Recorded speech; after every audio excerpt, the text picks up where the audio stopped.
In the bustling streets of Los Angeles, where dreams and struggles intertwine like the endless streams of traffic, a small envelope made its way to the desk of former NBA star Metta World Peace. Comment where you're watching from today as we share a story that reminds us that sometimes the most powerful connections come from the most unexpected places. The year was 2023, and while most fan mail to celebrities contained requests for autographs or photos, this letter was different. Written in the careful handwriting of 12-year-old Oliver Mitchell, the words on the page trembled with the same anxiety that kept him awake at night. Between basketball practices and school presentations, Oliver's world had become a battlefield against his own thoughts. In the quiet of his home office, Metta World Peace sat reading the letter, his expression softening with each line. The boy's words struck a chord deep within him, reminding him of his own journey with mental health. 20 years ago, few would have imagined that the player once known for his intense on-court presence would become a beacon of hope for mental health awareness. The letter spoke of panic attacks before games, of hands that wouldn't stop shaking during class presentations, of a young athlete's fear that anxiety would rob him of his dreams. Oliver's parents, James and Emma Mitchell, had tried everything: therapists, breathing exercises, positive affirmations. But their son's anxiety continued to cast a shadow over his promising basketball career. As Metta read the letter for the third time, his mind wandered to his own transformative journey. From the challenging streets of Queensbridge to the bright lights of the NBA, his path had been marked by both triumphs and struggles. The very public incidents, the moments of vulnerability, and ultimately the courage to speak openly about mental health. It all led to this moment. In his local community, Oliver had earned a reputation as a talented point guard. His coach, William Anderson, saw in him the potential to play at the highest level, but lately something had changed. The once confident player began hesitating before games, his natural instincts clouded by anxiety's persistent whispers. The boys' teammates, led by Benjamin Carter and Lucas Green, tried their best to support him.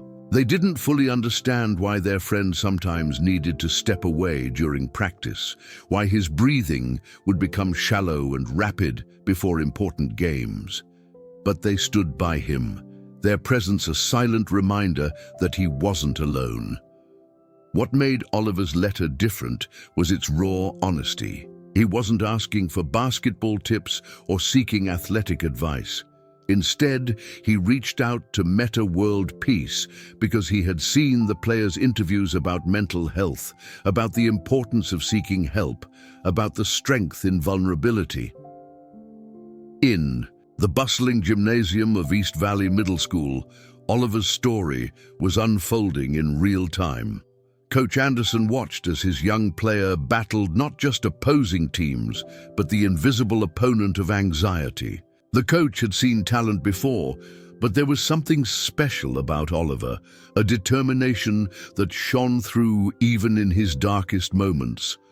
The letter continued to describe how Oliver had watched every interview of Metta talking about mental health, how he'd shown his parents the videos, trying to help them understand what he was going through, how he'd finally found the courage to write this letter after seeing Metta speak at a mental health awareness event.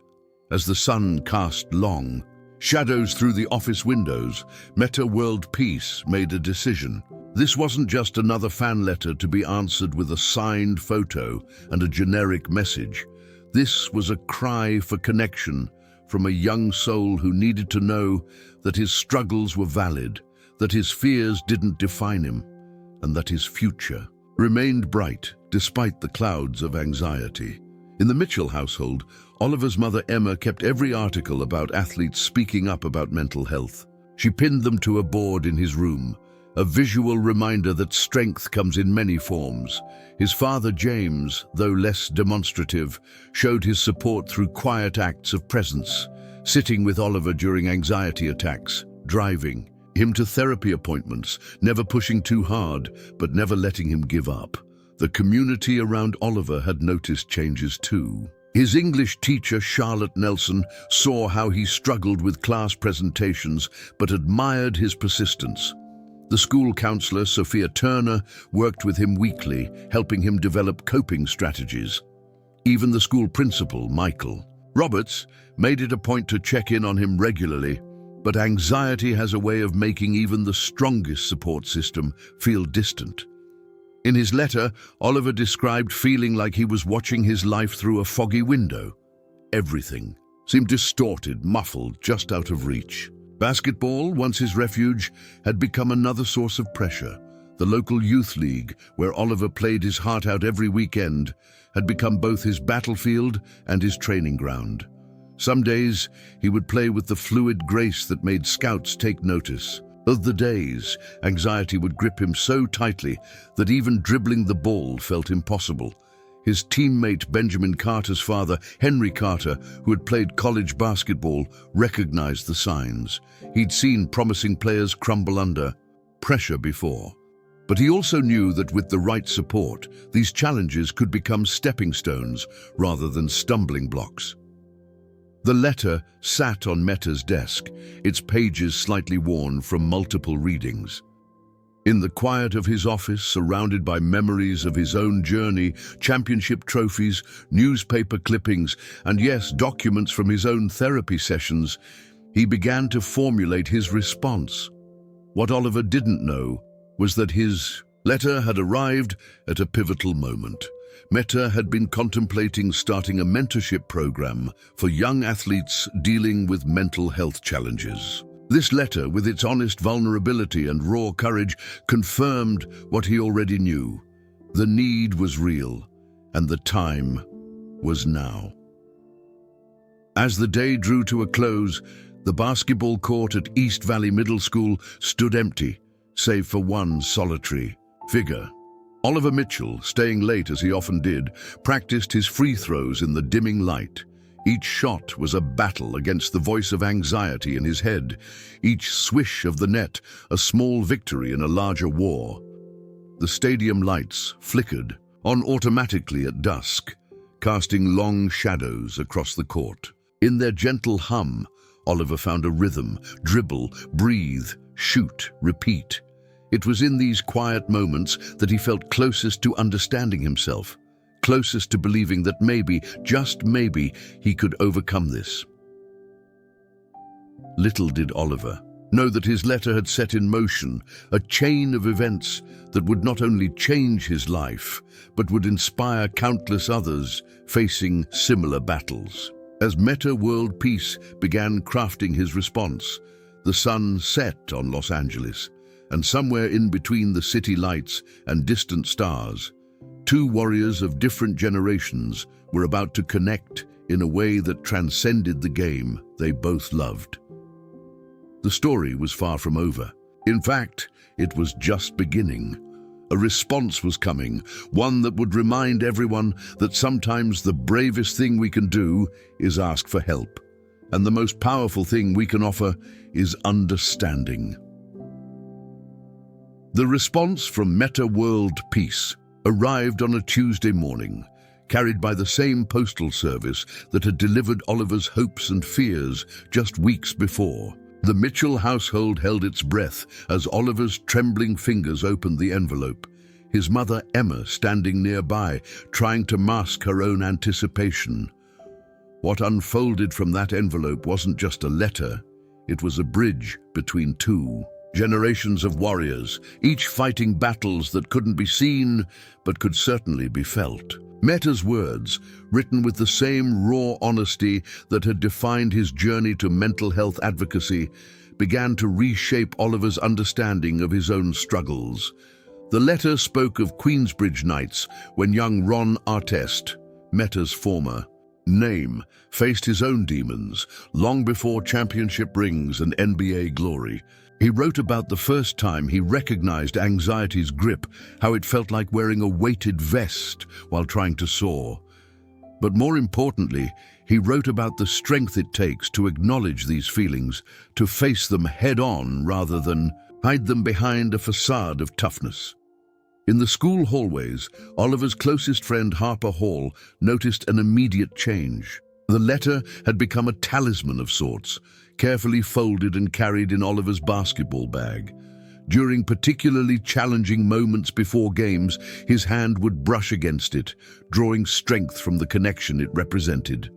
Coach William Anderson watched from the sidelines as Oliver's game began to transform. The anxiety hadn't disappeared. That's not how recovery works. But something fundamental had shifted. Where once there was shame in stepping away to breathe, now there was understanding. The team, led by Benjamin Carter's unwavering support, had begun to view mental health breaks with the same respect as physical ones. Metta's words had sparked something larger than just one boy's journey to healing. The letter had found its way to the school counselor's office, where Sophia Turner recognized its potential impact. With the Mitchell family's permission, parts of the letter began to be shared with other students wrestling with similar challenges. In his response, Metta had written about the importance of building a mental health toolkit, just as athletes build their physical skills. He shared how meditation, once seemingly impossible for his active mind, became a daily practice. How therapy, far from being a sign of weakness, had become his strongest play, one that required more courage than any championship game. The local youth basketball league, where Oliver continued to play, began to notice ripples of change. Henry Carter, always attuned to the mental aspect of the game, observed how other players began opening up about their own struggles. The stigma, while not completely gone, had started to crack. During practice sessions, Oliver's teammates Lucas Green and Elijah Scott began incorporating breathing exercises into their warm-up routines. What started as support for their friend evolved into a team-wide practice of mental preparation. Even the most skeptical players found value in these moments of centered calm before the storm of competition. Isabella Turner, the league's coordinator, took notice of these changes.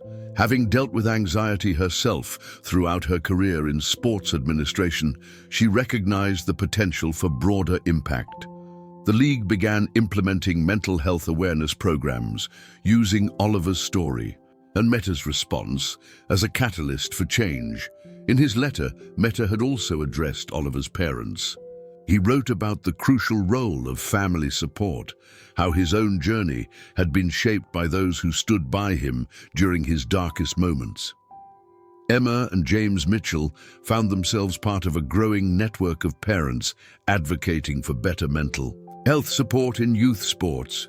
The school principal, Michael Roberts, had initially been hesitant about bringing mental health discussions into the spotlight. But as he watched the positive changes unfold, not just in Oliver but throughout the student body, his perspective shifted. The school began implementing regular mental health check-ins, normalizing conversations that had long been whispered. In shadows, Charlotte Nelson, Oliver's English teacher, noticed how his writing had become more confident, more authentic. When it came time for class presentations, Oliver still felt the familiar flutter of anxiety, but now he faced it differently.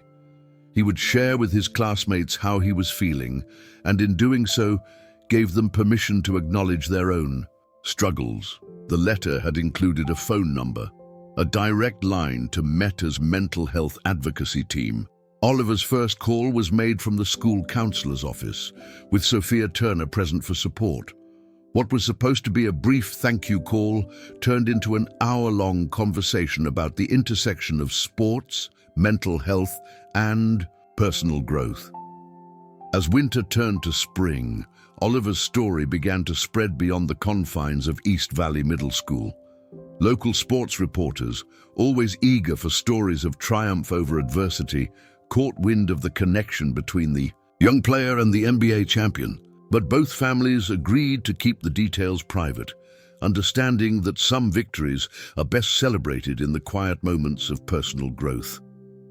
During one particularly challenging game, when anxiety threatened to overwhelm him, Oliver remembered, A specific line from Metta's letter: "The goal isn't to be fearless, it's to be brave enough to feel the fear and play anyway." He scored 12 points that night, not his highest tally, but perhaps his most meaningful performance. The support system around Oliver continued to grow. William Anderson, the coach who had first recognized his potential, worked with Henry Carter to develop practice routines that incorporated mental wellness alongside physical drills. The team's performance improved not just in scores, but in resilience and unity. Benjamin Carter, whose friendship with Oliver had deepened through this journey, began sharing his own experiences with performance anxiety. The two boys would often stay late after practice, shooting hoops and talking about things that went far beyond basketball. Their conversations became a model for the kind of open dialogue that Metta had advocated for in his letter. Emma Mitchell noticed how her son's room had transformed. Alongside the basketball posters and trophy shelf, there now hung inspirational quotes from Metta's letter, printed in bold letters. The most prominent one read, "Your anxiety is part of your story, but it's not the whole story." The letter had also addressed the importance of professional support. Metta wrote candidly about his own experiences with therapy, encouraging Oliver to view mental health professionals as essential coaches in life's game. The Mitchells found a sports psychologist, Dr. Sophia Roberts, who specialized in working with young athletes. As Oliver's journey continued, his story began inspiring others. Harper Hall, who had stood by him through the toughest times, started a student-led mental health awareness group. The initiative, supported by Principal Michael Roberts and Counselor Sophia Turner, created a safe space for athletes and non-athletes alike to share their experiences. In the community, the impact rippled outward. Isabella Turner organized a mental health awareness tournament where teams would compete not just in basketball skills, but in supporting each other's well-being. The event became a model for other youth sports leagues in the region. The letter from Metta had ended with a promise, not of a cure, for there are no simple cures for anxiety, but of continued support and understanding. He had written about the importance of viewing mental health challenges not as weaknesses to be overcome, but as experiences that build empathy, resilience, and wisdom. As spring tournaments approached, Oliver found himself in a new role, not just as a player, but as a leader who showed others that vulnerability could coexist with strength. His teammates, especially Lucas Green and Elijah Scott, had begun looking to him for guidance both on and off the court. The story of the letter, of the connection between a young player and an NBA champion, had become more than just a tale of mentorship. It had evolved into a testament to the power of speaking up, of reaching out, of transforming personal struggles into bridges of understanding. And so, as Oliver Mitchell stepped onto the court for another game, the letter safely tucked away in his bag, he carried with him not just Metta World Peace's words, but the growing realization that his journey with anxiety, while challenging, had given him a unique power.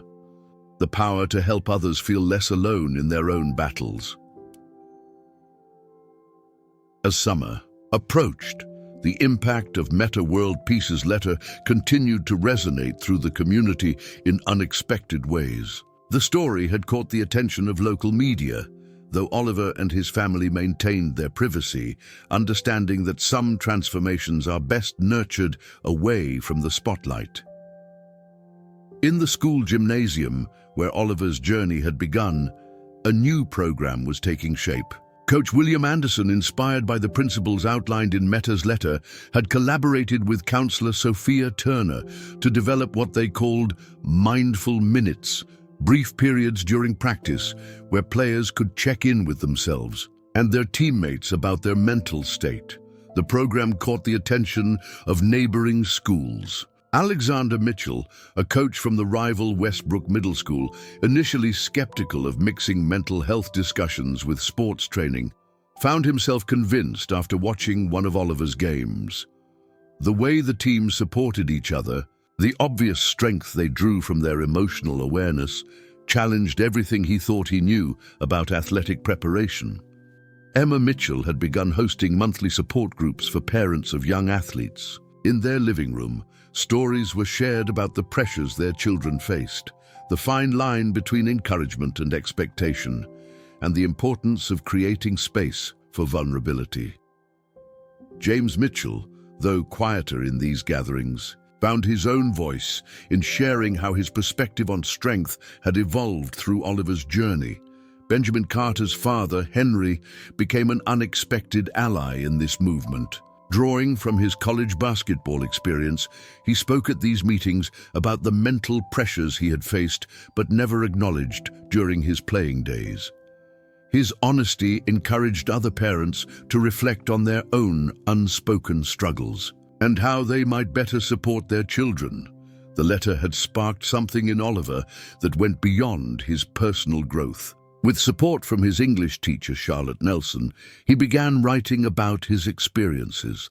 His first piece, published in the school newspaper, spoke about the day he received Metta's response and how it changed his understanding of strength. The article resonated deeply with his peers, leading to more students sharing their own stories. Lucas Green and Harper Hall worked together to create a peer support system within the basketball team.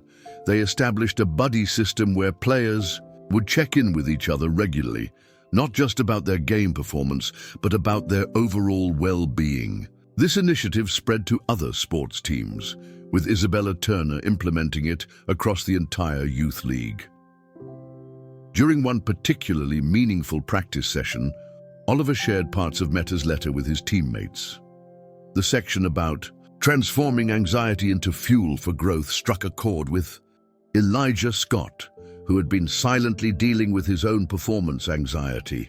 This moment of vulnerability strengthened the team's bonds in ways that no victory could have achieved. The school counselor's office, once a place students visited reluctantly, became a hub of open dialogue. Sophia Turner noticed how athletes, in particular, seemed more willing to seek support after hearing about Oliver's experience.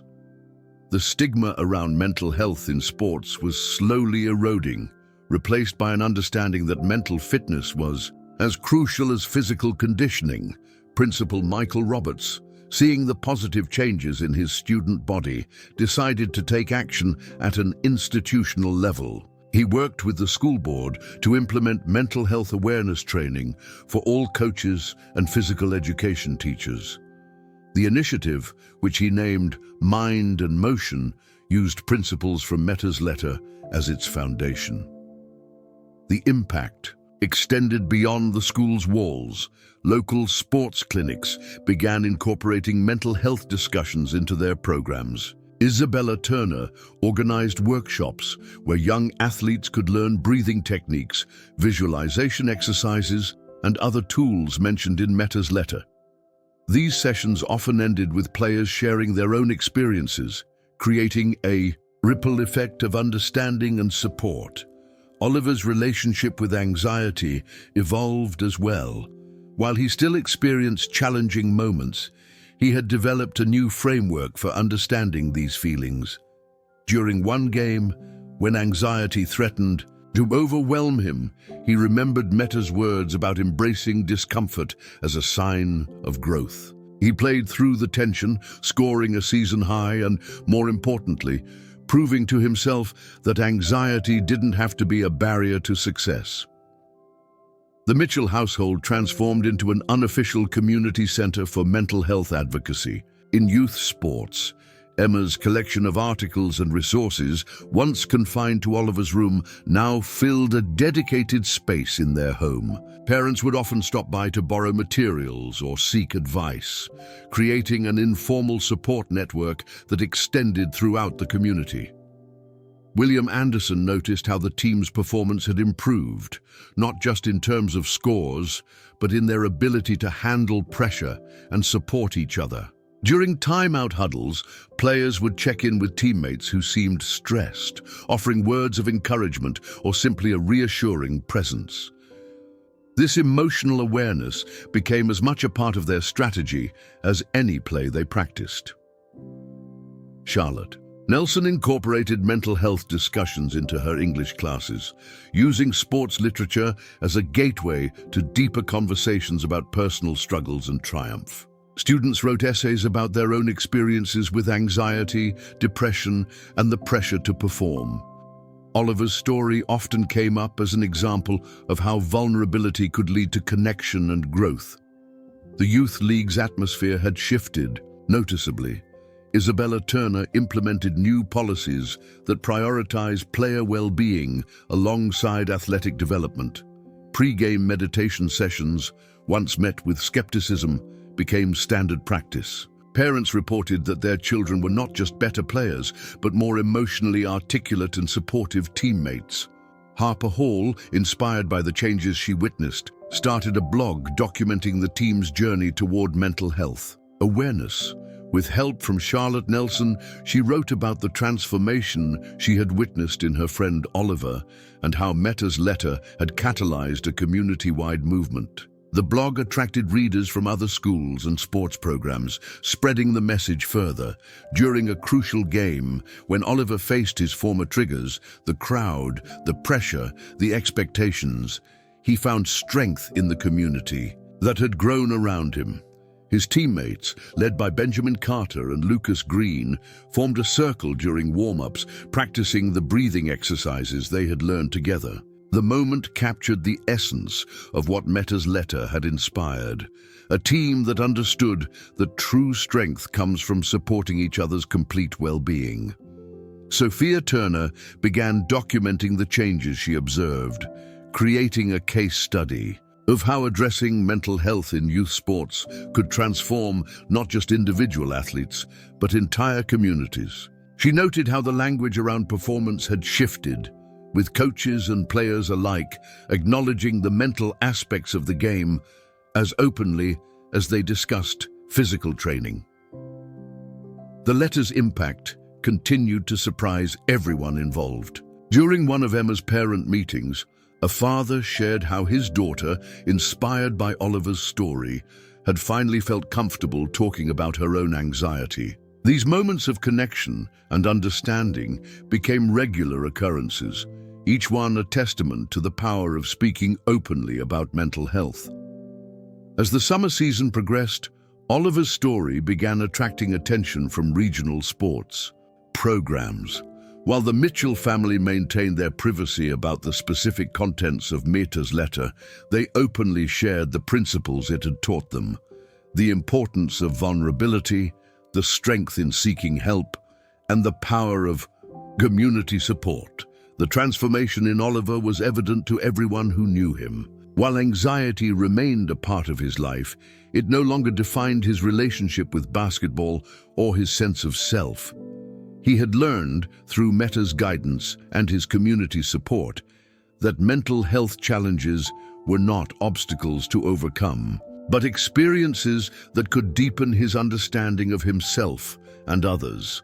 The story of the letter and the changes it inspired became a powerful reminder that sometimes the most significant transformations begin with a simple act of reaching out. In recognizing each other's struggles and offering support, the community had created something more valuable than any trophy or championship title, a space where young athletes could be both competitive and compassionate, both ambitious and authentic.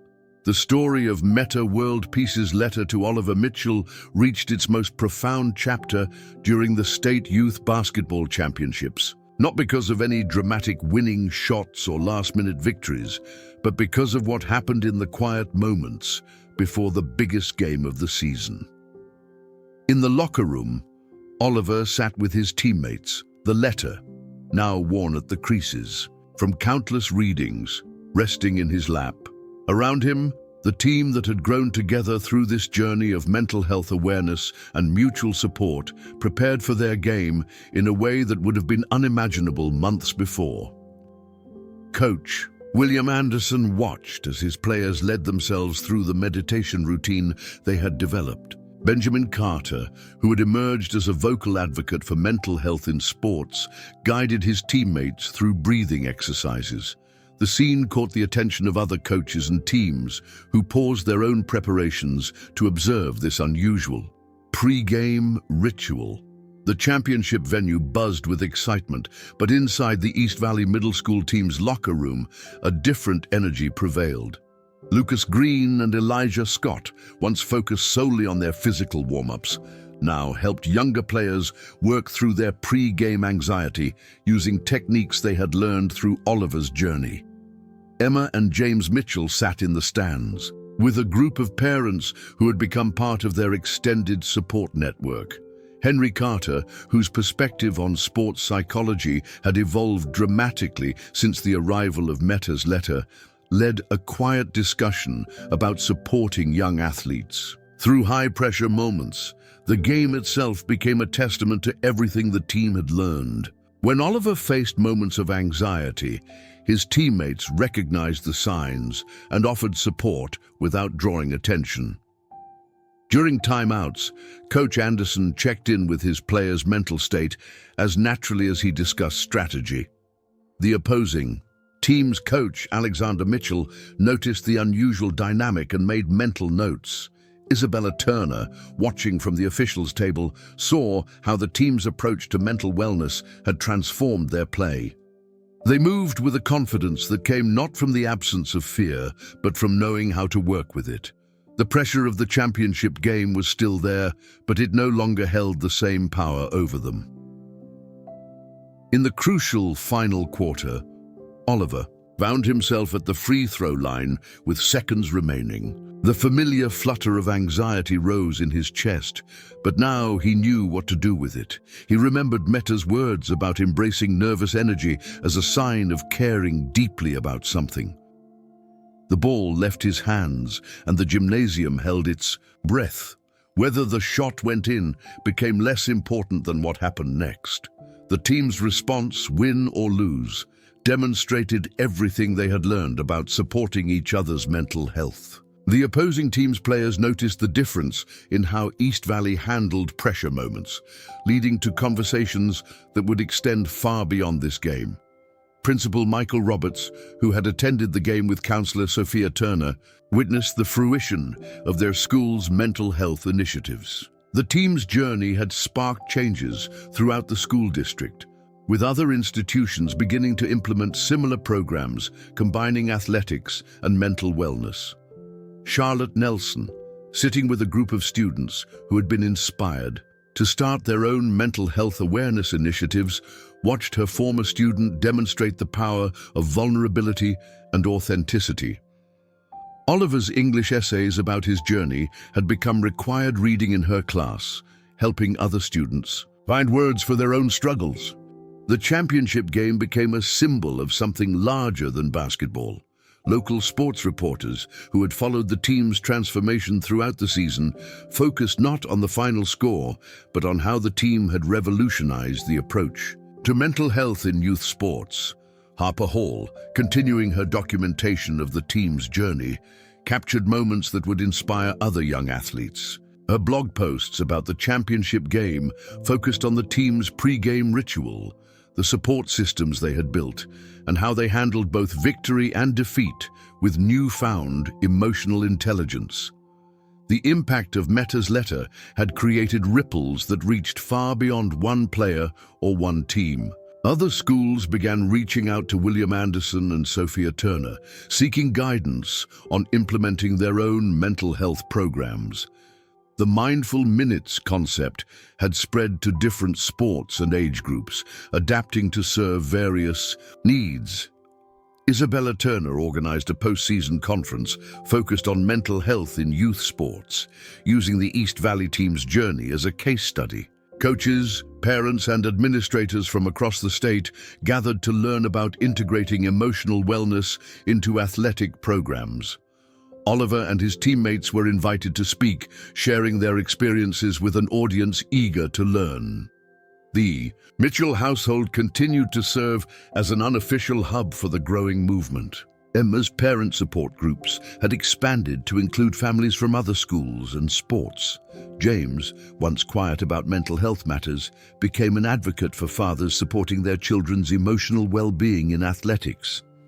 Benjamin, Carter and Lucas Green, inspired by their experience, started mentoring younger players, teaching them that mental strength was as important as physical skills. Their initiative, supported by Henry Carter and Coach Anderson, became a model for peer support in youth sports programs. Sophia Turner's documentation of the team's journey became a resource for other school counselors looking to bridge the gap between mental health services and athletics. Her case study, which followed the changes from Metta's letter to the championship game, provided a roadmap for other institutions. The letter itself, while its exact contents remained private, had become almost legendary in the community. Its impact was measured not in the words it contained, but in the changes it inspired. Metta World Peace's message about the importance of mental health in athletics had transformed into a movement that continued to grow. Oliver's personal growth remained at the heart of the story. His journey from a young athlete struggling with anxiety to a leader in mental health awareness inspired others to seek help and share their own stories. His pre-game routine, which now included moments of meditation and visualization, became a model for other players. The championship season ended, but the changes it brought continued to evolve. The team's approach to mental health became part of their standard training, as natural as running drills or practicing plays. New players joining the program found an environment where emotional well-being was prioritized alongside athletic development. William Anderson's coaching philosophy, forever changed by this experience, influenced a new generation of coaches. His presentations at sports conferences focused on creating team cultures that supported both physical and mental health. The success of his program proved that addressing mental health didn't detract from athletic achievement, it enhanced. The story reached Metta World Peace himself, who followed the team's journey with interest. His initial letter to Oliver had grown into something he hadn't anticipated, a movement that was changing how youth sports programs approached mental health. The connection between the NBA champion and the middle school player had sparked a transformation that continued to inspire others. As summer approached and the team gathered for their end-of-season celebration, the conversation wasn't just about games won or lost. They talked about growth, support, and the courage to be vulnerable. Oliver, standing with his teammates, realized that their greatest victory hadn't come from any game. It came from learning to face their challenges together.